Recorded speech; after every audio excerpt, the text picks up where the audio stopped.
Oh, watch that music fade out like that. That Dude, was an that all-time was fade there. That was good. a good one. All Dude. right, welcome back to the V.O.C. live show here. I think this is like our ninth or 10th show. Woo. Um, Pretty crazy. Trevor's back. Jerry should be joining us a little later. This flip-flop of crew. They work one draft and they just don't know how to act sometimes. Um, Jerry said he's driving now, so he should be here sometime. We have a jam-packed show. Breaking news kind of for the show. NBA draft lottery. We'll go over that. One of the crazier draft lotteries, I would say.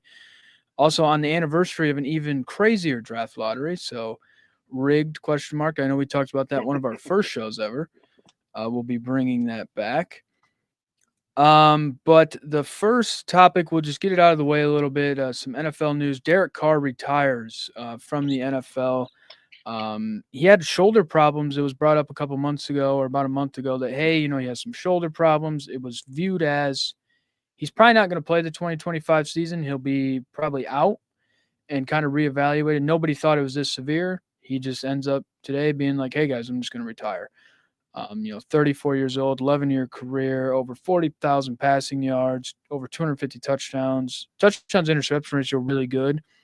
I know Mhm. his record was pretty bad, and I think he was 0-1 in the playoffs. A good quarterback, but nothing too crazy.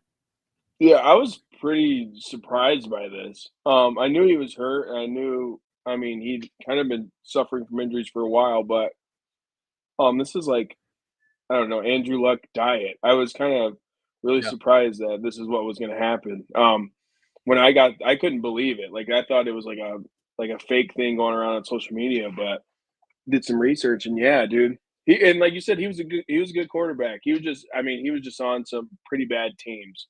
But I always really liked the dude. Always like listen to him talk. I'm sure he'll do some analyst stuff maybe, or I would like to see him do that. But yeah, it sucks for my dad. My dad, we're in a dynasty league, and he traded Yeah, a first round pick. or Derek He had Carr. no quarterbacks. Yeah, first round pick and Wow. something else for Derek Carr, and goes and retires on It's blown up now. That's blown up. him. Um, but yeah, no, Derek Carr retired. Here's a comment. No, Jerry, not Jerry's on his way. He will be here. Um, Jerry will be playing part time today. That's what Jerry will be doing. All right, moving on to the next, probably the biggest news of today, I will say. The NBA draft lotteries tonight, and breaking news: the Dallas Mavericks have won it. Who would have ever have thought? They went in the night with 1.8% chance of winning it. I think was the fourth lowest odds of all time to win it. Wow. Right up there with I think the Magic back in the day. I want to say the Cavs were in there. I don't know if that was the Kyrie year or the LeBron year. Um, so now the Nico Harrison debacle and craziness doesn't look as crazy as it once did. As now they have the rights to draft the number one overall pick. And I talked about it. This is on the anniversary of Patrick Ewing, the Knicks winning the lottery for Patrick Ewing. And now look at what happens now with the Dallas Mavericks. Trevor had no idea this happened until like 5 minutes ago. Yeah, yeah. What are your initial thoughts on it? Um, I think it kind of helps clean up the mess. I mean, because the Mav fans were not happy with this dude for getting rid of Luca. They love Luca. Um, and I think this helps clean up some of that mess. Obviously, they're probably going to go with Cooper Flag at one. Um, and then with Kyrie coming back, and him being healthy, and then, Anthony Davis being on the team, I think they're a good team. Obviously, we haven't seen 1 second of Cooper Flag in the NBA yet. So, but I don't know. I think this kind of cleaned up some of the mess. And like you said, I think they could forgive him a little bit for all of this. Yeah, I mean, it definitely changed the perception of him. Definitely, midway through the season, you trade Luca for what you did. Basically, it was like a little bit of nothing. He Um, was fat. yeah, because you didn't like him, he was out of shape or whatever. Now he can get his guy. He's going to get his guy. Yeah, This was his yeah. plan all along. Yeah, So skinny. he gets a guy who barely plays in Anthony Davis to pair with Kyrie Irving, who may or may not want to be there. An older Klay Thompson, and he said, "Guess what, guys? We're going to get the number one overall pick. Watch this." and look at it all along. Now, yeah, it definitely changes the perception of him and kind of the view of him and kind of how he does things. You know, Well, and I don't know if this was part of a master plan I don't think because it they was, did go but in having less than a 2% chance of this actually working. So I think this is just like a happy accident. no, this is his master plan all along. He should come out. He should come out his first press conference and be like, "Trust the process, bro. Like this is facts. Like this is what happens." Let's get to some comments here. Very hopping here. Lottery's rigged, and the NBA doesn't even care to hide it. Maybe, maybe not. You know, it was a very interesting lottery. I will say, I just read it off to Trevor. I'll read it off here. Like the teams that like jumped up. So the Mavs jumped up 10 spots. They were supposed to projected that the 11th pick, ended up getting the first pick. The Spurs jump up 6 spots to the second pick. The 76ers jump up 2 spots to the third pick. The Hornets fall back a spot from 3 to 4 is where they're drafting. The Jazz now have the fifth pick. They had the best odds to get the thing. So they fall 4 spots, followed by Washington, New Orleans, Brooklyn, Toronto. That rounds out your top 9 there. Nico knew all along. Yeah, that's why he's smiling in that picture. He did. Oh, No, dude. no. What is like the highest someone's ever jumped up? That's. I mean, 10 spots. I would think that's got to be. That's a lot. That's really really high. Here's another comment here. Silver called Nico and said trade Luca to the biggest market team in the league and we'll give you flag. Potentially. Now, we know our guy Luke Hoxie, he's got inside sources. Yeah, this guy knows. I mean, I thought he just had NBA sources, but clearly he has NBA sources, and I thought he had NFL. So Yeah, this guy's all over the board. Shams and him are probably in the back room talking yeah. and flip He's like flopping. the CIA. Yeah, this guy knows everything. Here's another one from Creepy Picture Nolan Mark. Oh. Should have gave him to Boston if he was going to make it that obvious. I mean, I will agree. You might as well. I think what the Lakers now they look like fools is they should have tanked and they would have had Cooper Flag. What a And then, combination that would have you know, been. Cooper Flag, LeBron, and then you could have traded for Luca and boom, you're the greatest Yeah. team of all Oh, time. Yeah, yeah. see, this is what Nico he Yeah. said, I can't have this happen. So he goes, I'm going to do No. this instead. He blew up their master plan. Here's another one. These comments are hopping. They're so fire off the press, I can't even click them fast enough. I retired Woj and he couldn't keep up. Well, Luke Coxley, what else is going to happen next? Do they trade the rights to the number 1 pick? Because now this is the big thing that I Shams, your like boy this. Yeah. Shams, has brought up there is, and I'll move into the next slide here. Giannis to be traded? Question mark. So Shams had this report this morning that came out in for the first time. This is like the first time that Giannis has ever really said anything about potentially leaving Milwaukee. This is what Shams tweeted: two-time NBA MVP Giannis Antetokounmpo has not made any firm decisions, but for the first time in his career, he is open-minded whether his best fit is remaining in Milwaukee or playing elsewhere. Um, and then Shams was on the little draft lottery thing that they had for ESPN, and he talked about how there's potential that a team that moves up in the lottery that could help their chances of getting Giannis and maybe trading a lottery pick to the Milwaukee Bucks in exchange for Giannis. So now the question is, if you're the Mavs, do you keep the rights to draft Cooper Flag, who is, we're all told, a generational talent? He's only 18. He played at like 17 in high school. I mean, in college this year. So he's still only 18. He's young. He's supposed to be the next guy. Or do you trade for a 30-year-old superstar who's proven in the NBA and I think averaged in the first round in the playoffs like 33 points or something? So that's going to be the next interesting move that's brought up. I mean, I know what Well, I would do, yeah, I was but gonna ask you, what would you do? I would, I Put would, your GM hat on. I would just draft Cooper Flag. I get an 18-year-old with the Yeah. upside of the potential that he has, compared to trading for a 30-year-old Giannis at the end of his career, not tail end, but ender parts of his career. He has a big contract, so you get cheaper with the Cooper Flag deal. You know, you kind of reset some things financially. You know, maybe you can. You know, they already have a big contracts. Maybe they can add somebody or pull something around, add a piece, when you get a guy like that. But I mean, I would personally keep the first overall pick and I would just draft Cooper Flag. So what do you think the best place for Giannis to land, or the most likely place? Do you have any ideas in mind, or?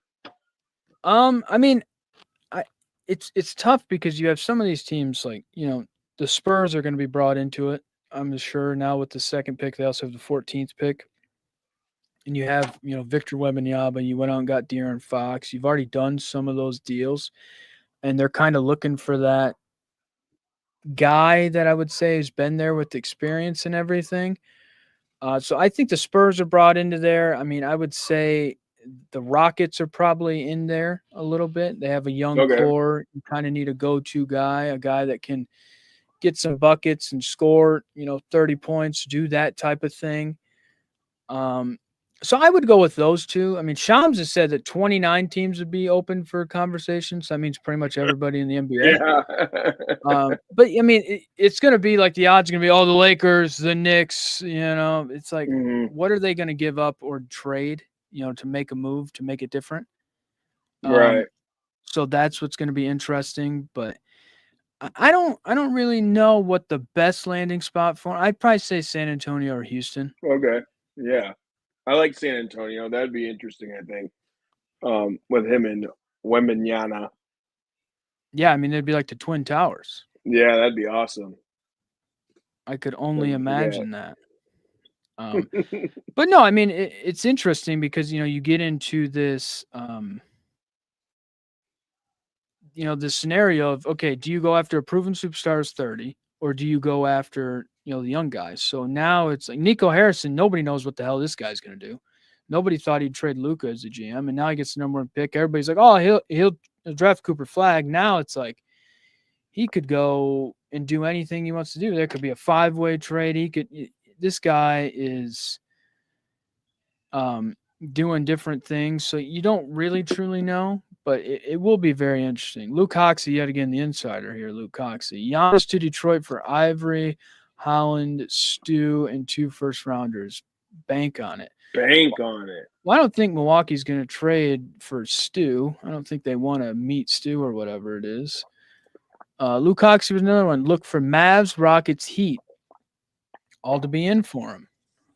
Well, this guy's Mm. just coming out. I like the Heat one. I think the Heat would be interesting. Yeah. I mean, do the Mavs? Is there a trade where you can keep Cooper Flag and kind of trade everything else and have Giannis and Cooper Flag? That would be interesting. Yeah, like an Anthony Davis Kyrie trade. Maybe. Maybe Max Christie. He's gotten big superstars traded in the past. Maybe you just keep swapping him everywhere. Here's Nolan Mark. Yeah, will be some teams trading away some ushers and staff for Flag. Probably. I think Adam Schefter, how he does NBA stuff kind of irritates me, but whatever. He put out a thing that he was talking to some like economics people, and saying that getting the number one pick could bring 500 million to $1 billion to a team because it's Cooper Flag, Hmm. which is very interesting. Now we have seen the number one pick traded in the past. That was, of course, Andrew Wiggins was drafted by the Cavs, traded for Kevin Love. I think that kind of worked out for the Cavs. So getting a veteran piece, do you do it? But with the generational type of Cooper Flag, it will be very interesting. But like I said, it would be weird to see Cooper Flag in Milwaukee. I honestly, with Yeah. that kind of team, I think if you're Milwaukee, if you are going to trade Giannis, you have to have a clear plan of what you're going to get back. I don't think it would just be straight up Giannis for the number one pick. It'd have to be more involved. So what else Right. um, would be given or swapped or whatever? But it would be very interesting. But if you're going to trade Giannis, you got to have a plan. Does Giannis really want to be traded? I think is the biggest thing. Because Giannis feels like he is an NBA superstar, but he feels like an NBA superstar that's very good for a smaller market. Yeah. And maybe the pressure of a bigger market all the time would not be good for him. That's just kind of the Right. feeling, that Yeah. I get. Um, but I mean, but who knows? I mean, he has won a title before, so he has that with the Bucks. I think the Bucks are kind of looking at this as we don't want to trade him, but if he doesn't want to be here, we have to do something. Yeah. So it will be very, very interesting. Trevor's getting deliveries, I think. I don't know what's going Yeah, on my there. AirPods are dying. I have to switch them out really quick. This guy, AirPod switch. Who knows? They just keep having to juggle the show. Um, all right, we will move on now to the NBA playoffs. The NBA playoffs are into their second round. They're hot and heavy. They're going crazy. It has been. What did Luke Hoxie put here? Who wants to play in a state with no income tax? He wants to play in a state with no I don't income. know You who know? wouldn't. I know. I'm pretty Yeah. sure Texas has no income tax, so that would be very interesting. All Definitely don't right. want to play in California. No, they take like what 70% of your money. It's crazy. You Yeah, have to that's make like $1 insane. billion to even get maybe 100 million.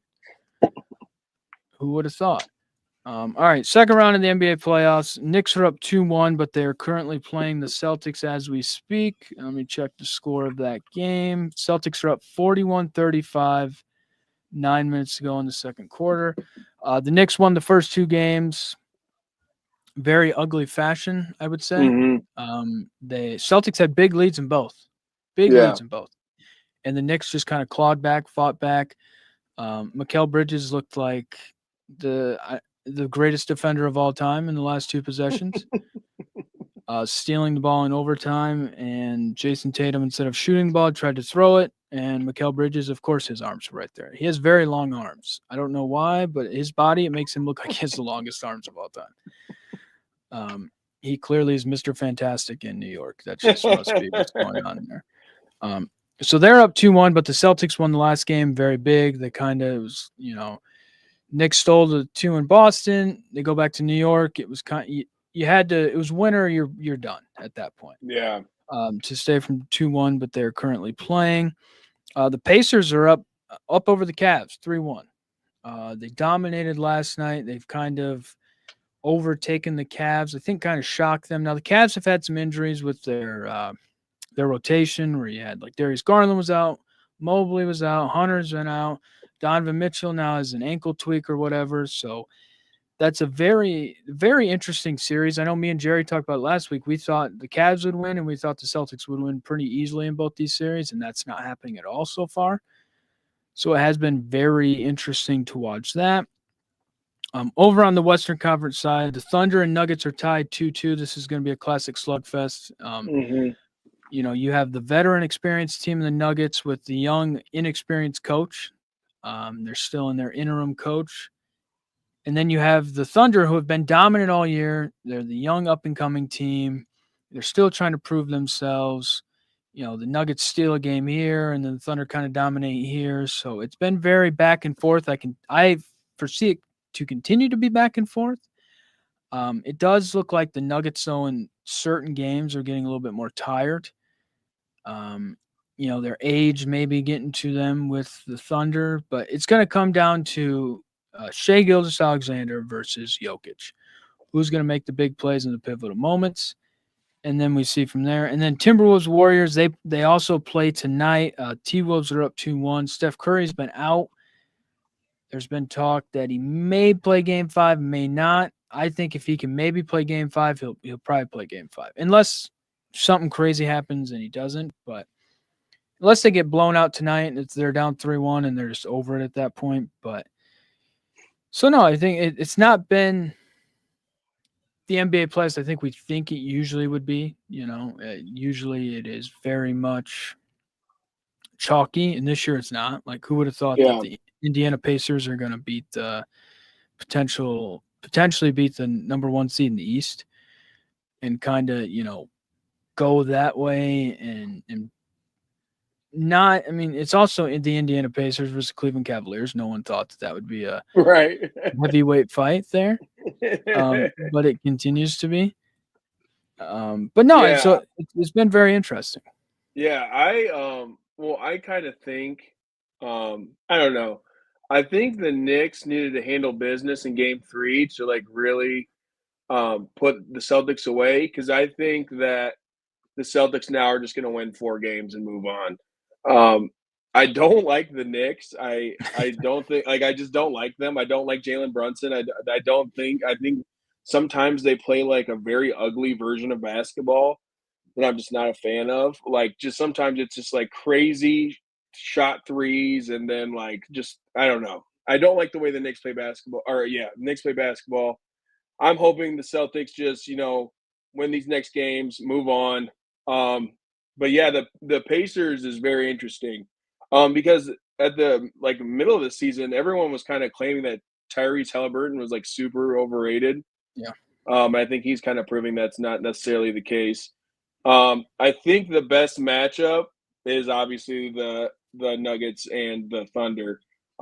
That's like the one where I said I don't watch the conference finals, but with this series, I'm like, okay, I'll tune in. Like, Yeah. I'll see what's happening there. But yeah, it's a very good game, and I think the Timberwolves are probably going to handle business with the Warriors. And I kind of like how the playoffs are shaping up. There are teams that I'm kind of interested in seeing how they'll finish towards the end of the season, in the end of the playoffs. Um, but yeah, I like how it's shaping up. I don't know. I wish we could see the Thunder and the Nuggets in the conference finals, Yeah. but that's not, it didn't go that way.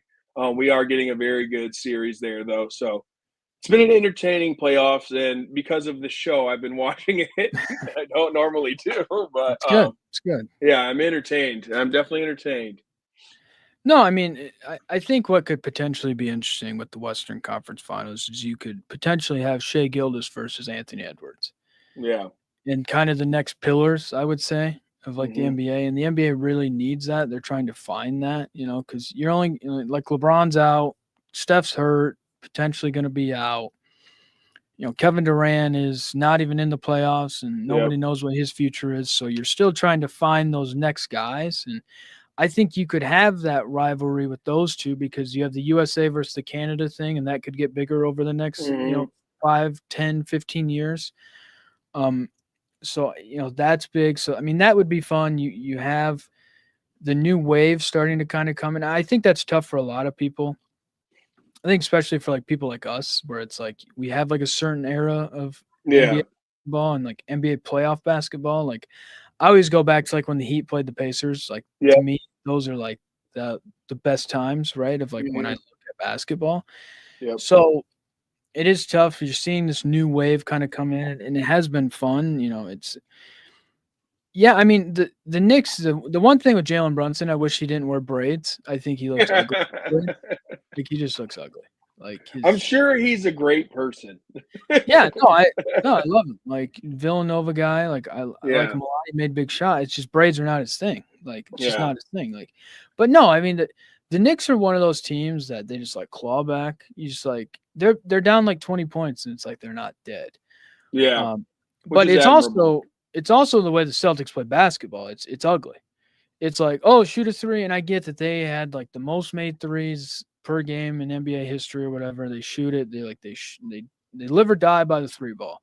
Well, the first two games they died by the three ball. Yeah.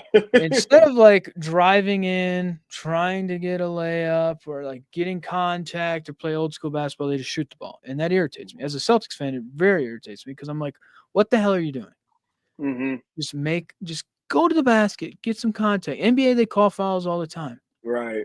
Get some contact. But it's just one of those things where it's just a new wave of basketball. It's a new wave of the NBA.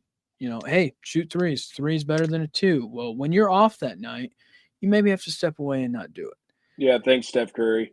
Yeah, but Steph Curry makes the shots. All right, Yeah. Nolan, creepy photo. Nolan Mark says best series has been Pistons Knicks and Celtics Knicks so far. I mean, yeah, it's a good run. The Knicks did the same thing in the first round. They're doing in the second round.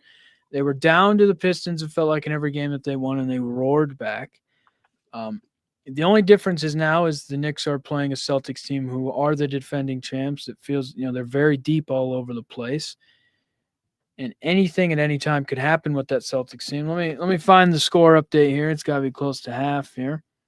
48-42 with 6 minutes left in the second quarter. Okay. Wow. All right. So it's going to be a tight game. This game's going to Yeah. come to you know, loose balls on the floor and the tips and all that kind of stuff. But no, I think all in all, it has been a very good NBA playoffs. I think which we expect, but sometimes in these 7 game series where some teams are maybe outmatched, it changes it up a little bit. But this year, it's been a little different. It's been entertaining to watch. I don't think anybody thought the Pacers would have a commanding lead like 3-1 on the Cavs. Um, for some people, they didn't even have the Warriors in the second round, just based off of where they were as I think a 7th seed, beating the 2 seed in the Rockets and kind of moving on. So it has been the familiar faces, I would say. Not It, that the teams aren't familiar, but familiar right. faces, star wise, are not in it. Yeah, and I think that this goes like with these good competitive series, it shows that like there's a lot of really good teams in the Yeah, NBA. I remember, like we were saying in our era, there was like realistically probably maybe 3 or 4 people that could really you could see in the championship and winning it. And not that I mean, and it's kind of like this where it's like, well, if the cards go right for Cleveland, they could very easily end up, in the finals. The same thing with the Pacers. Maybe the Pacers have to play the Knicks in the yeah, conference finals, and the Pacers. I mean, I think that's winnable for them. Or we see the Knicks in the finals. It could shape out.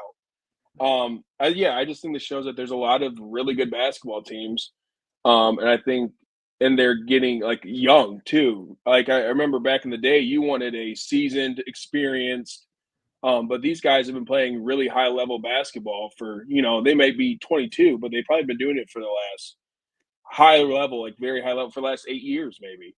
yeah. They've been playing each other for the AAU stuff and going around the country and doing all that stuff. I think that the skill level for basketball is so high now, and you will keep seeing super competitive series, for decades, just because they're just getting so good. Well, I think too the three ball does the style of play with the three balls. It can kind of be anybody's night, kind of. Yeah, Where you could have a team that's on one night and the other team they're playing, that isn't on. So yeah, you do have these blowout things just because of that, I would say. But no, it is very interesting to see with these younger teams. It's usually like, oh, you need experience, whatever. But sometimes when you get a younger teams, they don't know any better. They don't, yeah, they yeah, don't know any better. So they're like, no, we want to win. This is what you're supposed to do, and you don't really have those pillars in front of you, like historically. Like, yeah, I love the Celtics, but no one looks at the Celtics as defending champ like they looked at the Celtics with Larry Bird back in the day. right. You know what I mean? It's like, oh, Yep, we can beat them. I think it'd be interesting for the NBA if you had Oklahoma City versus like the Pacers, Indiana, yeah, like how, that would be or crazy. even Minnesota versus the Pacers, just how like two of the smaller markets. It'd be great for Right. both cities, but it would just be funky. Yeah, Nolan, creepy photo, Nolan Mark here. Great point, Trevor. That faster pace and defensive mindset, everybody wants to lock down a three. Yeah, everybody. yeah. That's what pops off, every once Well, in a and I while. think also too with your point, with the 3 pointer is that it's kind of less wear and tear on you. Yeah, If you're constantly settling for these perimeter shots, you're not like in the '90s it was real basketball. You're not like colliding with people at the rim like you used to. Now you guys, I mean, I don't think it's going to be uncommon to see someone play almost 20 years now, because it's the game is just not as physical when with the style of offense that they play, which again is the style of offense that now starts when they're in high school, yeah, and they can do this for decades. It's you know sometimes you hate it because like you said it can be get really lopsided, or if your team has this mindset, and you're getting frustrated with them for they keep shooting threes and they're not hitting anything and they blow a 20-point lead. Um, but and then also too though this is NBA playoffs basketball. It's going to be physical. In the first round, I was very surprised.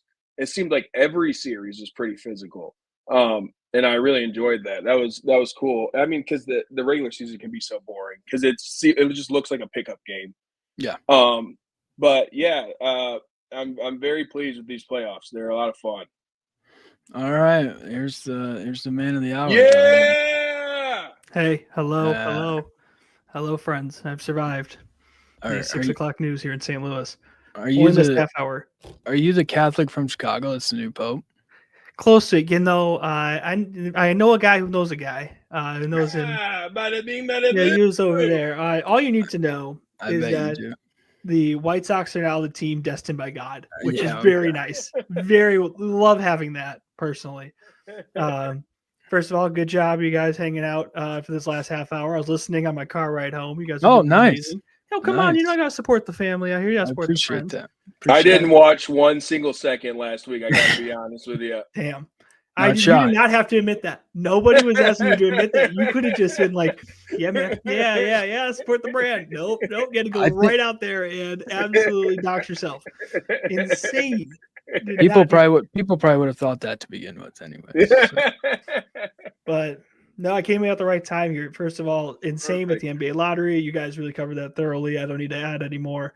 But these playoffs have been a lot of fun. I'll just hop in and just jump right in. And we were talking a lot about like just how much not chalk this playoff series is. Dude, the Pacers are scary. Like I know Cleveland's hurt and banged up. The Pacers are literally the most vibes team I've ever seen in my life. They don't really run any real offensive sets.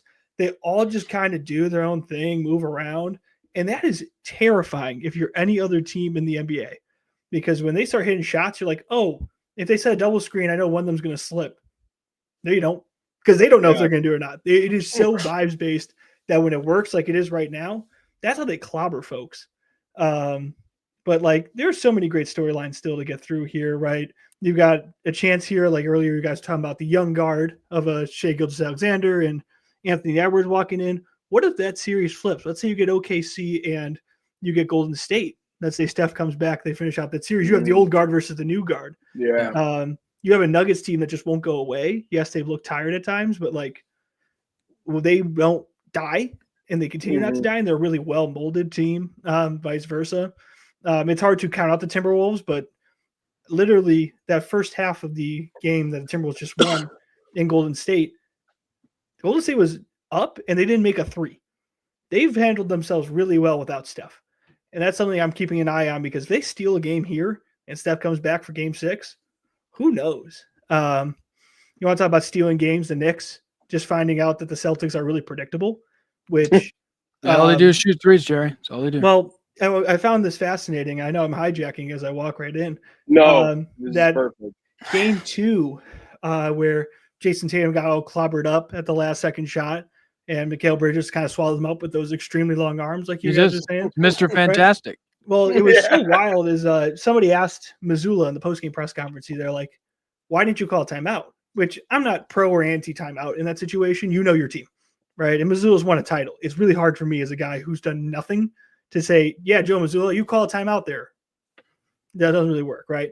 But what I found interesting was the reason he didn't call a timeout is the play before where Tatum takes this full court dive basically with the ball and dunks it off a little screen and roll. He's like, oh, they didn't guard it the first time, so we thought if we ran it again, it would work. Yeah, I mean. People adjust. And like that is the thing that's killed the Celtics and led these major comebacks is they do the same thing to a T. They're very, very good at it. That's why they have the record they have and they're still in the spot they are. But if you figure it out or they're not hitting shots, boom, right? So many great storylines. This has been a really fun playoffs because every team feels like they have a chance, which you don't always, you guys were talking about a lot. It felt like, okay, the Miami LeBron teams are going to sleepwalk to the Eastern Conference Finals. They'll play a good team there, maybe get a little tested. Lance Stevenson will do one of these, into LeBron's ear. We'll all laugh about it. We'll call it a day, right? But now for every round, for the most part, except for a few situations, like maybe OKC and the Grizzlies, you got to fight. Think about the fight that the Nuggets are coming after. You guys are talking about the best series. I'd argue the Nuggets-Clippers series was fantastic. Game 7 was just disappointing. Series. Right? Where Aaron Gordon has the dunk to win the game. In the midst of that goes 7 games. Right? Even with Luka Doncic looking like the worst defender of all time, Lakers still stole a game off of Minnesota. Right? The Rockets are playing really well. There's just so many fun things that have happened so far, and they'll continue to be fun. And my final takeaway, and then we can move on, is it feels like this is you either get a buzzer beater in these playoffs or you win by 30. And that's been so crazy. There's no like close game, 10-point-ish. Like really the last Rockets Warriors game was probably the most normal ending where it's like, okay, it's not a 3-point game or a game-winning buzzer beater compared to like everything else. It feels like everything is either super duper close or just. So it's gonna be very interesting to see where we run off from here. This is probably the most fun NBA playoffs you had in recent memory because every team right now, even in their current situations, you could still see a chance for them to win their series. I'm even talking about you, Cleveland. You have a chance. Not a great one, but you could do it. Cleveland's done it before. Dan Gilbert came out and said they could do it again. Who knows? Jerry, you know what happened to Luka and the Lakers? What did They do got now? Nico'd. Dude, they got Nico'd.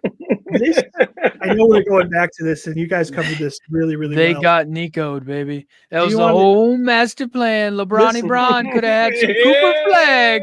He could have had some Cooper Flag, and then Nico came and said, "Oh no, LeBron, you're God not getting can't even." My takeaway is God can't even save the Bulls. You have a Pope from the south side of Chicago, and the coin flip. You can't get everything, Chicago. Hey, you can't get everything. I just want a Bears Super Bowl. I don't care about the White Sox, the Blackhawks, the Bulls.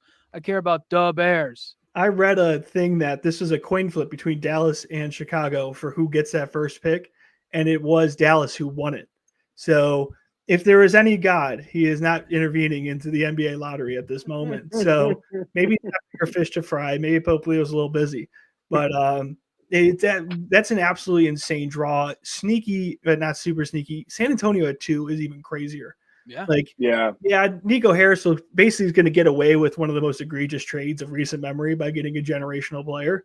And that's him getting away with it. I'm not giving him any credit because this is the guy who hit on 19 and got 21 in blackjack. And everyone's like, oh, he had a 1.8% chance of getting this pick. He was counting cards, baby. He was in there counting cards. He was Rain Man in there. This is not Mike Ross in Suits where he's counting cards. He has a photographic memory.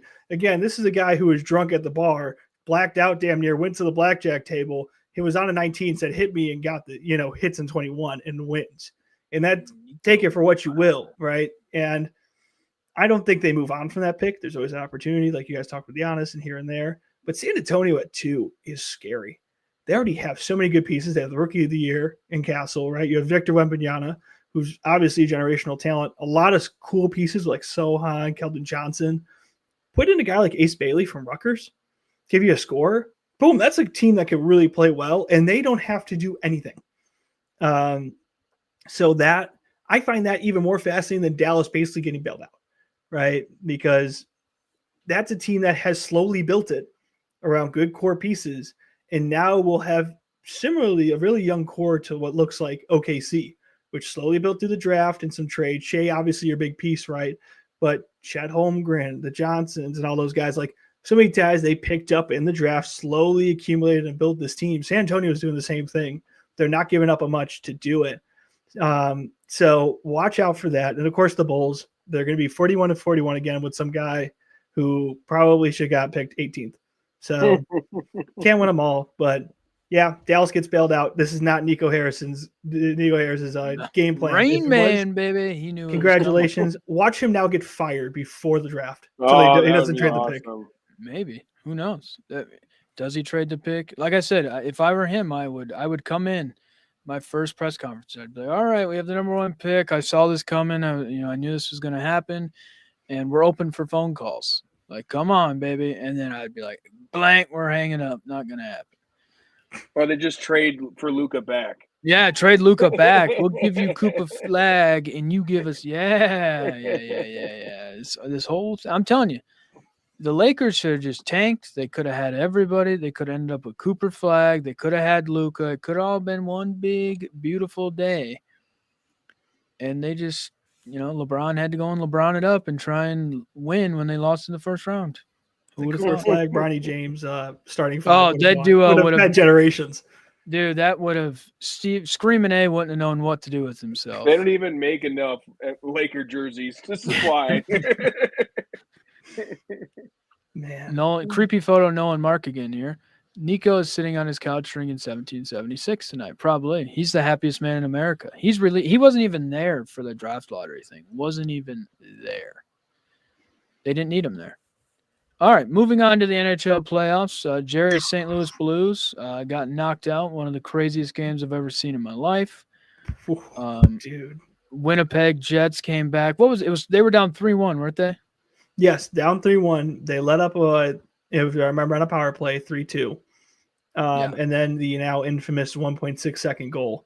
Craziest thing I've ever seen in my life. Oh, I full disclosure, I'm a Blackhawks fan, so I do take some pleasure in this. But you live in the dirty streets. Yes, and I literally have a Blues thing behind me, from the fam here and there. So like, I have not seen a sports group, like a sports fan team, showdown in a really long time until recently. This is a heartbreaker, and what really hurts more than just letting up that goal to go into OT, that hurts plenty enough, because you're like, if Butch Navitz holds on to the puck there for an extra second or two instead of just throwing it out and getting the immediate icing, maybe that goal doesn't go in, right? Maybe you're at the buzzer.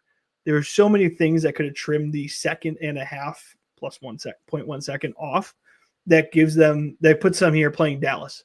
So that hurts in its own right. And then Jordan Binnington absolutely had a masterclass in that game 7. He was fantastic. By the end of that game, Winnipeg had over 40 shots on goal. St. Louis was sitting around 25. It was still 3-3. And throughout that OT, I was sitting there going, Binnington's going to win this for them. He's going to keep them in there, and Hellebuck has not been good enough this whole series. He's going to let up the stupid goal. And he didn't. And it wasn't even that Hellebuck was good. It's just that the St. Louis Blues did not shoot the puck because Winnipeg just dominated. But at each and every moment, Binnington still was fantastic. Even the goal he lets up is a very hard goal to score. It's not like some easy, cake shot. But he saved at least like almost 35 to 38 shots compared to Hellebuck, I think 21, because it was a 4-3 game, or 22. Like, the shot discrepancy just caught up to him. But man, I have not seen a fan base just this distraught. Like, the Cardinals are on an 8-game win streak right now. They're trying to defend that as we speak. I don't know if that game's ended. And the people are still talking about the Blues game. Yeah. Well, it's tough. I don't blame them. There's sadly not much in St. Louis anymore to root for. There's no football team. Battlehawks erasure right here. I hate that. Do not erase the Battlehawks. We have Blankenship, your favorite kicker's favorite kicker, Max Duggan, TCU legend. Oh, God. Filling up the dome every week. Max Duggan's throwing motion is disgusting. I hate it. The has-beens of college football play in St. Louis. Hey. Wait, Brady Cook's next. It could be. So the NHL playoffs look, it's hockey. I really like hockey. Jerry, the St. Louis Winnipeg game was kind of opposite of Four Nations with the two goalies. Kind of the opposite happened. Where Binnington he won it for Team Canada. Austin Matthews had some of the craziest shots late in that game. You think there's no way Austin Matthews, probably the greatest born American hockey player of all time, is not going to score. He stopped him. Hellebuck let the one score on Connor McDavid. They lost. Opposite. Got you back. So which one would you much rather have? Who knows? But talking about the playoffs, Dallas is up 2-1 over those Winnipeg Jets. Vegas and Edmonton play tonight, but the Oilers are up 2-1. Edmonton is very interesting because they have like the LeBron James on their team, and it's not really talked about, I think, a whole lot. It's because it's hockey. It's kind of viewed as like maybe the fourth major sport in America, but you have a player in Connor McDavid who made it to the Cup final last year. They come back. They're better this year, and he's playing with Leon Draisaitl, who is like the equivalent. I would say he's like above Dwayne Wade, like when LeBron played with Dwayne Wade. Would you agree with that, Jerry? Yeah, he is fantastic, and it's really a great time to have a guy like McDavid as Ovechkin kind of sails into the sunset. To have this, you want to talk about earlier, we talked about the NBA not having the torch being passed. You could see the torch being passed right now. I think the hard thing with hockey is that it is the sport where your stars are on the playing surface, the ice, the least, because of how quick the shift and constant the shift changes are. Is one what leads to what makes the NHL playoffs, I still think, the best playoffs in general, because you have the most opportunity for chaos. You can have first string guys, your group running against fourth guys and third guys way more often, just because of the nature of the game, which leads to these chaotic, crazy moments. But like in the case for like McDavid, he's fantastic. Like, he is one of one. Feels like the next guy to take the step. But he's not going to be talked about as much, because if they score 2 goals and he's not on the ice and it's a 3-2 game, he might have been doing everything else. stopping so many plays, making some fantastic shots, which pepper down later. But it's very one stat sheet oriented. But two, he's not on the ice as much as LeBron James is in basketball on the court or your quarterback in football. So it makes it hard to build these stars, but he is that guy. He is him. Yeah. I hope Bedard's that guy in the future. I also think too is two things with McDavid I think kind of hurt him a little bit is he plays in Canada, so I think that does hurt him for the American star power. Like in Canada, he's massive, right? Like he's like the biggest thing you can think of. And then I think also if he was American born, I think Americans could get behind him a little bit more. But it is interesting where it's kind of his time, and it's like you talk about people who need to win championships. He's kind of up there in all sports, so it's interesting to see how they kind of go through. Against a very good Vegas team. Toronto and Florida the defending champs, they're tied 2-2. Capitals, Hurricanes. Carolina's up 2-1, and I think they're up 2-0 in the game that's going on right now. But yeah, no, Jerry, I agree with you. I think the NHL playoffs are the best because it doesn't really matter who's playing. Like you could just put two teams out there and they're going to play hard. It's the playoffs. So it has been very fun. There's been these crazy moments. It's been fun to watch. Feels like every game it comes down to the last 5 minutes or overtime, which is very fun. But no, it's been very interesting. It's been a hell of a time to watch sports, I would say right now. And we can get into the college football world because you have mini camps going on and everything. So all the hype machines and all your crazy football folks right now are telling you that Will Campbell's the next god in New England, or pick whoever player is a bust already because of rookie mini camps. Fantastic time to be a sports fan. A lot of games tonight we still have to catch up on, right? We were literally talking about Boston, New York going on right now. Like we did this on a Monday and we've picked up so much from just Mother's Day to today, which shouts out to mothers. We love all y'all. Thank you. But look at this guy. Hey, that's what I do. I do this for a living. But it's a great time. It will slowly start to dwindle down, but enjoy these playoffs while you have them because none of our respective baseball teams are that good. Well, Cubs are pretty good, so calm down. That's what you're talking about. I thought you were a Lions fan. Why would that ever be a thing in my life? You're a Red Wings guy. I love the Red Wings. That's the only Detroit team I like. I love the Red Wings. So you just pick and choose. Why would you not just stay up in Detroit? No, because why? I grew up closer to Chicago. Then be a Blackhawks fan. No, that's gross. That's gross. Jerry, we have some Pope questions because you are like. Oh, this is gonna be good. You're a Catholic from Chicago, so this is great. You are right in line with this Pope guy. Trevor, what was you had a great question. Oh, Jerry, if you were Pope, what would your Pope name be? Oh God, that's a really, really good one. And then why do they change their name? Yeah, they change their name to represent like the saint that they are modeling over, but also it's in reference to other popes. So like Pope Leo XIV, who I think he did it because of Paul Konerko. There you go. 14, right? There you go. You're welcome. But he really picked Leo because Leo XIII was very progressive on social issues. So he wants to kind of model his papacy under Leo XIII. So it's kind of like a shout out to all the other guys, like, hey, without me saying much, here's who I'm going to be like. So if a pope picks a new name, like Pope Francis, he was the first Pope Francis. He's like, hey, I'm modeling after this saint, but it's also I'm all new. Like this is going to be different. But a lot of guys will pick former guys' names like to kind of give people an idea of what it's looking like. My confirmation name is Anthony. So maybe we drop an Anthony there, Pope Anthony, the patron saint of lost things. So maybe we can find our way if I'm going to be Pope here after Leo. Pope Tony over there. Would Pope Anthony, would you be the first? I don't know. I have not done extensive research on if my Pope name is a 1 or 2 or 3 or 4. What are you doing, dude? Chicagoan is a Pope and you haven't been doing? You know what I've been doing? I've been looking at the pictures of Pope Leo in the stands for the 2005 World Series and the video that exists of him. It's amazing. I remember watching that series. I remember Bobby Jenks throwing that last pitch and they get the ground out for that insane playoff run. It is the biggest win for the White Sox at the Pope as a White Sox fan since 2005 because we have not won a playoff series since then. When he was there. I think it's also crazy too because of how it first came out. He's a Cubs fan. Like it was just automatic, like Cubs fan. Even though he's like South Side or Chicago, and like all you South Side Chicago people are White Sox fans. There are more people that you would think are Cubs fans, like closeted Cubs fans in the South Side. I know folks from Canaryville that are like true South Side ride or die, right? Who are like It closeted Cub fans. Doesn't It's make any crazy. sense. It's how these people roll. Like, I don't get it. It's one of those things where you got to pick your allegiance and run with it. The thing that was so funny about it was how much people cared, because it really did signal, like, that's a real divide in so many ways. There's like actual like societal divides you could talk about, but like, if you root for the White Sox or Cubs, that matters. That's a real Chicagoan question.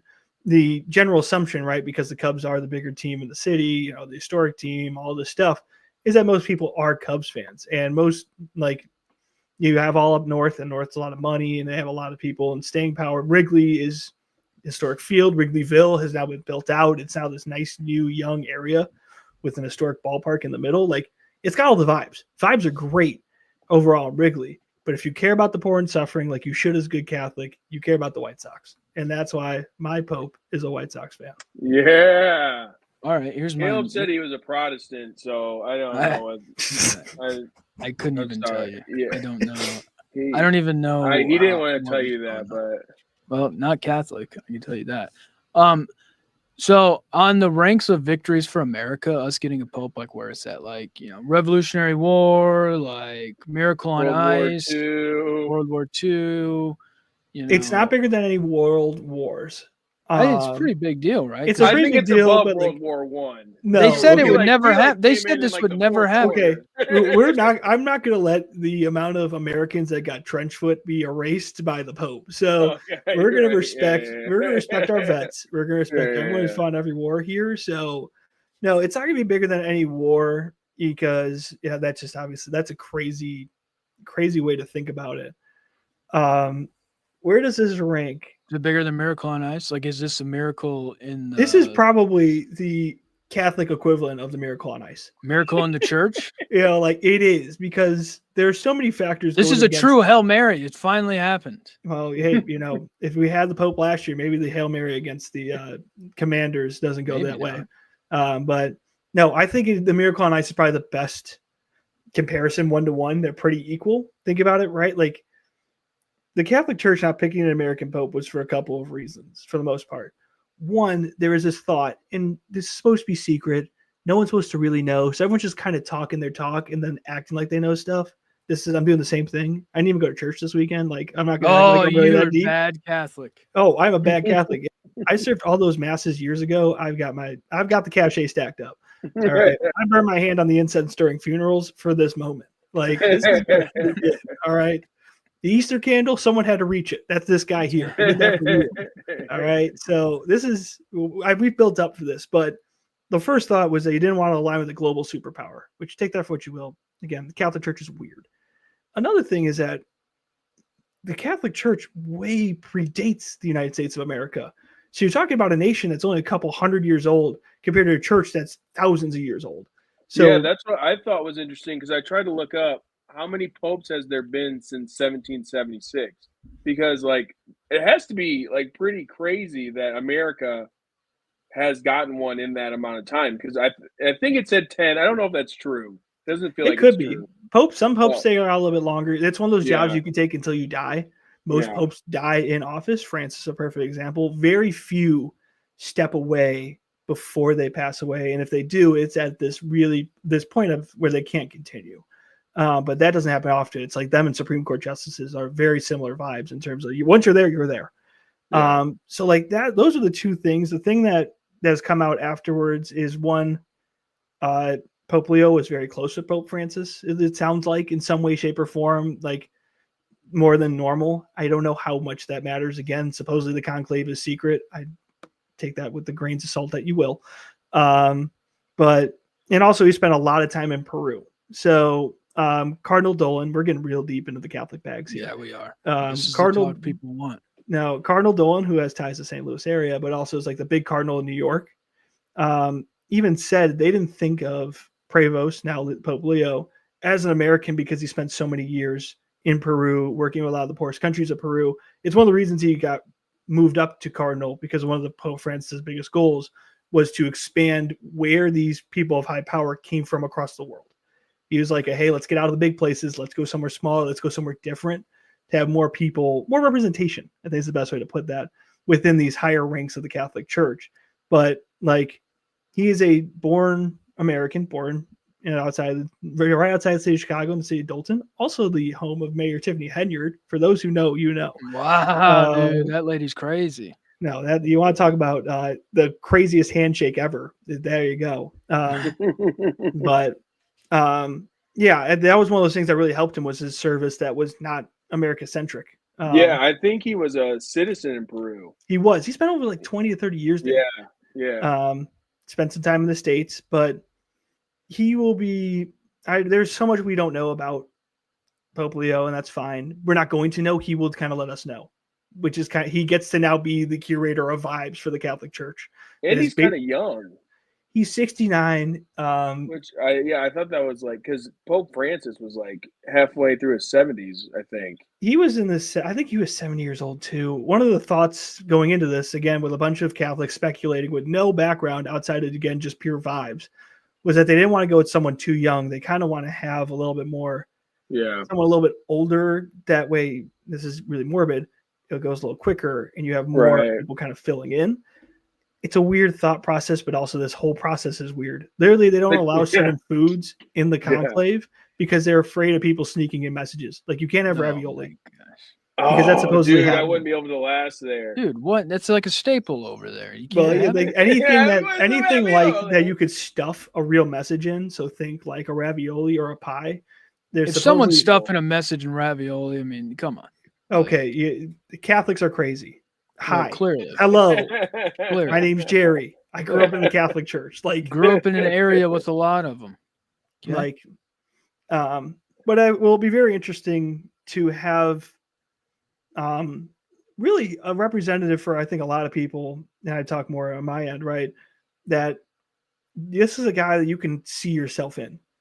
Which for Pope Francis, he said he was the first like Southern American Pope, like, or really in that area.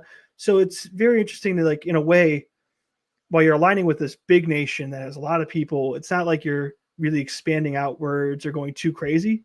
There's going to be a lot of people who could see themselves in Pope Leo because, as the jokes have flown around, this is a guy who's probably done a Malort shot. This is a guy who's drinking old style, right? Like, there are very weirdly relatable things like, oh yeah, that guy's had Culver's. The guy who leads the Catholic Church is eating Culver's before. He's probably had more hot dogs than every other pope before him. Like, when you start thinking about those things, it does make this really crazy and really hit home here in the States. The odds probably as good as the Mavs getting the first pick. I think that you want to loop this back to the beginning. Here we go. That's the same vibes. But instead of trading away like every other good pope and like three, I don't even know what you would trade away from the Catholic Church. I don't know. It's like they gave up Vatican City. It's like, that'd be my comparison here. But instead, you get an American Pope. That's not how that worked. But no, it's crazy. And the Pope is a White Sox fan. I have God on my team. And Tomoko. Let's hope that they do something for the Bears before the White Sox. That's all I care about. No, but I did like how, like, some people were like joking about, they're like, we have a Pope now that like actually has like a thought on like college football. Like, or like, like he actually has like background of this kind of stuff. And it's like, and there's now a picture of him at Aurelio's with his family last year. One of the guys wearing a Northwestern polo. Yeah. I mean, it's just like, it is crazy. Like, I wonder what happens if, like, say like the Bears are in the playoffs or the White Sox are in the playoffs. Like, does he like get to come to the game? Like how does that work? Well, we're going to see which team is dumb enough to do a Pope night. It'd probably be the White Sox. Probably because there's nothing else going on. But there's that's to be the real fun one when they do a Pope bobblehead. God, yeah. Just wait for that. Pope Leo with the White Sox jersey. They were going to send him one supposedly with Pope Leo on the back, the 14. That's it is truly funny. The White Sox we don't have anything. We really don't. Like, our first baseman hitting a home run to beat the Miami Marlins sent me to highs I haven't felt in a long time. That was like our 12th win in almost 60 tries. Like, we're terrible. But again, got the Pope. No, he's not a Cubs fan. Who would have thought that the Pope would be American? Growing up, you're told never happened. Who would have thought the Pope would be a White Sox fan? I mean, I could care less about that. Yet again, I'm going with the American part, Jerry. The White Sox part. Come on. Well, But I no, think it's kind of funny because it's like, oh, here's an American Pope, and the first thing he does is like speaking Latin, and I was like, God dang it, dude! I wanted to hear him like, he has spoken speak English, English. so and it I has did been kind hear of him. Yeah, crazy. yeah, It has been kind of crazy for him to like speaking because usually they don't speak any English at all. I don't know what they're saying. No, when And he it is speaks English funny. too, you get him. He hit the folks with a I'm like, oh my god. Yeah, dude. Yeah, not only Oh, is he American, he's Midwestern, baby. yeah, Yeah. I was like, oh my god. He probably like walks past the other Cardinals and he goes, "Oh, I'm sorry, Yeah. excuse me." Put in the open pope, baby. Put in the open pope. With the open Pope. I need a yeah, no. Yeah, no. No. Yeah, no. Yeah, Yeah, no. no. We're getting there. We are getting there. His But first trip to Chicago, something that's gonna be crazy. You want to talk about a Yeah. wild moment? Whenever he comes to the States, I don't even know what's going to happen. Like, what if he's riding around in the Pope Mobile in a White Sox jersey? Yeah, that'd be he awesome. could be. He could be. I wonder how the other countries feel about it because it's like because it's always like America gets everything or like America wins it. They like have to hate our guts, like right? Like they have to be like these guys. These I guys. think that if the way you feel about the current administration, if you're in a foreign country, will very much determine how you feel about the Pope.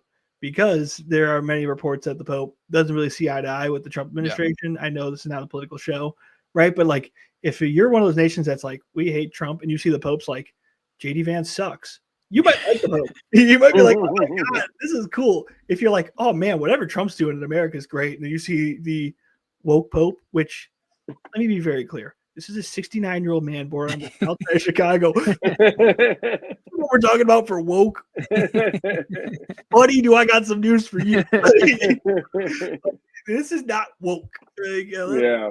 If you think that's the woke, it's woke for the Catholic Church. Like, sure, Yeah. I get it, but like, this is not woke. Again, 69-year-old outside the city. You know how many weird, semi-racist things this man has heard? Like, this is not Mr. Woke Pope being like, let's have peace. Peace for everyone. Let's stop the wars. Woke Pope. So no, that was the craziest news. Thank God I did not have as much stuff to do that day because I got to soak in and enjoy the insane news drop that was. And then that was crazy. store. Shout out to WGN for getting the real facts instead of ABC News, who incorrectly reported he was a Cubs fan. Because they did the same thing everyone does. Oh yeah, he's from Chicago. He's probably a Cubs fan. Yeah. No, he's a Bears fan. It was just crazy because it's like we do make a big deal out of it in America, like covering it on the TV of like, oh, there's a new pope, whatever. Like we send like Lester Holt and all the big names over there. And then you find out it's an American, and it's just like the most American thing ever is like they're going to his brother in Chicago being like, so he's a Cubs fan? No, actually he's a White Sox fan. Like, or it's like the one video I saw where it's like he like the brother FaceTimed him when he was like had the news there, and he's like, oh, the news is here, and he's like, oh, okay, we're gonna talk later about this. It's like the most American why don't you thing answer your phone? That is this is how you know that guy is from the Chicagoland area. He's got one brother that stayed there, another one moved to Florida. He's like, you know what, man, I'm tired of the weather. I got the retirement home down in Florida. Like, I know so many people like that. Like, my Facebook feed has been popping up with him as a Cardinal at times. He would come back and like people who do like first communions, confirmations and stuff. That's been the craziest. He worked at St. Rita High School for a while. That was reported. That's a school that is Iraq De La Salle, 35th of Michigan. Played in the same Catholic league and played against the Catholic league often. My dad went to high school in that building when it was a different name. Like, it is crazy now that I'm like, not to flex like I have the actual call to the Vatican on speed dial. Flex, but like, dude. You're big time. You're a Catholic from Chicago, dude. This is my Yeah. social status has jumped. Yeah, Yes, it has. Just because of some white smoke in a chimney. Yeah. The Santa white could never.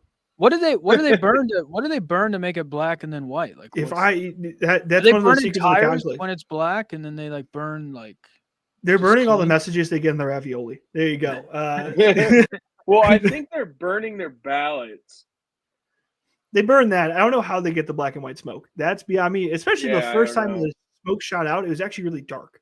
Like when the white smoke actually came out. First of all, there's a big deal about the seagulls. The seagulls didn't mean anything. All right, let's let's stop using this religious They thing. had the messages. They had the messages.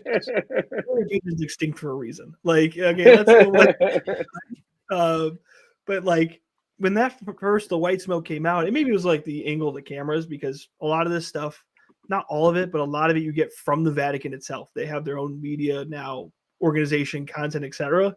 So usually, like, let's get real TV background. They got their own setup. You kind of just use it, like, and then in return they let you use it. You know, so maybe it was their camera, or like the camera, like a pool camera where all the conglomerates get to use it. Whatever angle is on, it was actually like a grayish dark at first. Yeah. So I saw it, I'm like, oh, okay, here we go again. Like, let's keep going. But then it came lighter. So I don't know what they're using. Not that I'm saying it's bad. It worked. It ended up being white at the end. Right. There you go. Like, that's all that matters. That's one of the secrets of the conclave, when the Holy Spirit guides them to a decision. Yes. I'm glad I watched the movie Conclave like 2 months ago. So I know. You and Pope Leo. He also watched it in his preparation to do the actual conclave. That man used the like Chegg and movie of the conclave before going in there and winning the thing. The best meme I saw of this as a true Chicago politician was a picture of J.B. Pritzker, like, hands up here, and he's like, he's a true Illinoisan. He pulled all the strings to get there. Like, he called it all his chits, all his favors to win. And I'm like, Rob Avoyevich would be so proud. Southside of Chicago. President Chicago Pope. People are on a high right now, because Jerry is also Catholic from Chicago, so he's the Pope. Generational high right now. That's going to be much better than that. Jerry, you're the Pope. Okay. Hey, first new 11th commandment: ketchup on a hot dog's a sin. Yeah. This guy. So Chicago, it's crazy. But all right, that's going to do it. We got this little Pope talk in. That's what, that's what we wanted, Jerry. We talked about this before. We were like, this is going to end on Pope talk. Papacy podcast, baby. Yeah. Papacy podcast. I'm all about it. Like, I think that we can take this global with the Catholic Church, and we can become their go-to podcast. Except you, because you're a Protestant. Maybe. Who's wearing Notre Dame? Yeah, that's right. I do it all. I play it up. I know what I'm doing, okay? Did you nail your theses actually to the Notre Dame doors? Because you're playing it all. So you're Protestant, but really you wanted to be cool with the Lutherans. So you started nailing your theses on the door of the Catholic Church. Like, you actually started a rock band for the non-denominational Christians, like, band of the people. I am like a chameleon. Anywhere I go, I can fit in. Okay? That's what I do. That is what I do. It doesn't matter. Whatever needs to happen, I'll do it. I'll be it. I'll convert for a day. It doesn't matter. I'll do it. Have we converted you to drinking Busch Apple yet? No, that's never going to happen. I've got some in the fridge right now, man. This is a great time. I talk about the generational high I had. Monday, I finally found Busch Apple, which you would think Anheuser-Busch, easy to find around here. No. Wow. So that was fun. And then the Popes from Chicago. Same week. Wow. Same week. And the White Sox called up Tim Elko. Is this going to be your new personality trait, is Popes from Chicago? Walking on my toes, getting like a yearly haircut, Pope from Chicago. Yeah. That's it. Like that. I get it. It's big time. It is. It's big time. Who would ever have thought? But that's going to do it for the show. A lot happening in the world of sports, a lot happening around the world.